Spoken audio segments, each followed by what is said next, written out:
Hello, how are you? Well, today I'm going to start explaining the curriculum of English so that you can have an idea prior to reading it. So first of all, I would like to make a distinction between first language, second language, and foreign language. First of all, we have first language, which in our case is Spanish. That is to say, it's our mother tongue. Then we have second language, which is the one that students are exposed to not only inside the classroom but also outside. And finally, we have foreign language, which in our case is English. That is to say, it's taught at schools only. So, in our case, in Argentina, English is taught as a foreign language, taking into account the communicative approach.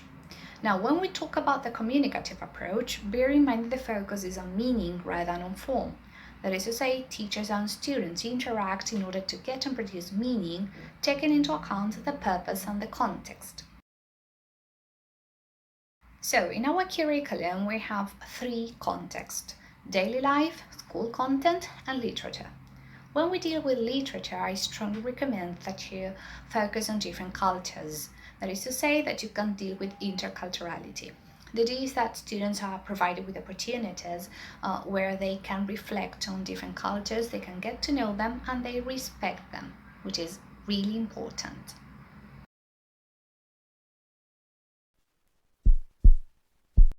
Well, when we talk about grammar, we have to focus on the systemic functional grammar.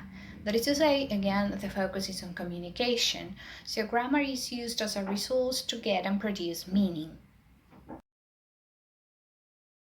As regards skills, there are two types.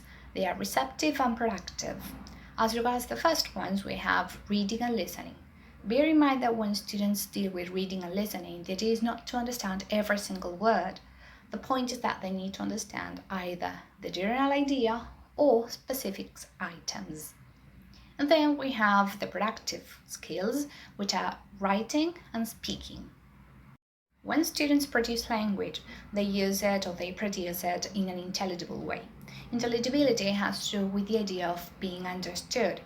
It means that they may have mistakes, but it's part of the learning process. The idea, again, is that they communicate ideas or points of view.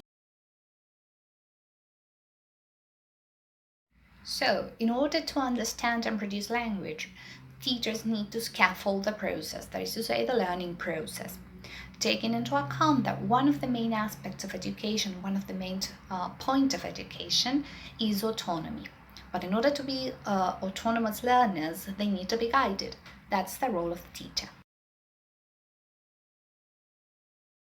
In order to be able to produce and understand language, teachers need to plan tasks.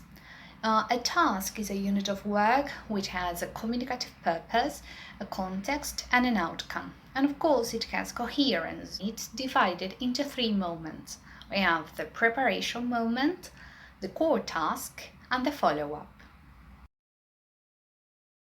There are different authors that deal with the same concept but with different names. In this case, I'm going to focus on Sanon and Ellis. For example, for Ellis, we have communicative tasks and exercises. The communicative tasks are the ones that I have already talked about, and then we have exercises, which are kind of the opposite. And for Sanon, we have communicative tasks and enabling tasks. When we deal with tasks, we should take into account the fact that there should be a balance between demands and support. That is to say, the activity shouldn't be too easy or too difficult. In some cases, you may need to adapt the activities. That is to say, the idea, bear in mind, is that you can include everyone, and in order to be able to include students with special needs, you may need to include some changes or deal with specific strategies in order to include them. One of the examples that we may have is leveled activities. So, for example, you have 3 different types of the same activity. They are leveled. When we plan a class, not only activities should be adapted, we should also consider the time given to students, the use of technology, the materials, instructions, and basically assessment. I have already talked to you about the differences between test, assessment, and evaluation. But now I would like to talk about the 2 different types of assessment that we have. First of all, we have summative assessment, and then we have formative assessment. Well, the first one is the one that is carried out at the end of the year, at the end of a term, at the end of a unit, and it usually has the format of a test. And then we have formative assessment, which is carried out throughout the year, and there you have to consider different aspects. As a guide, you should use the progress indicators that are mentioned in the curriculum.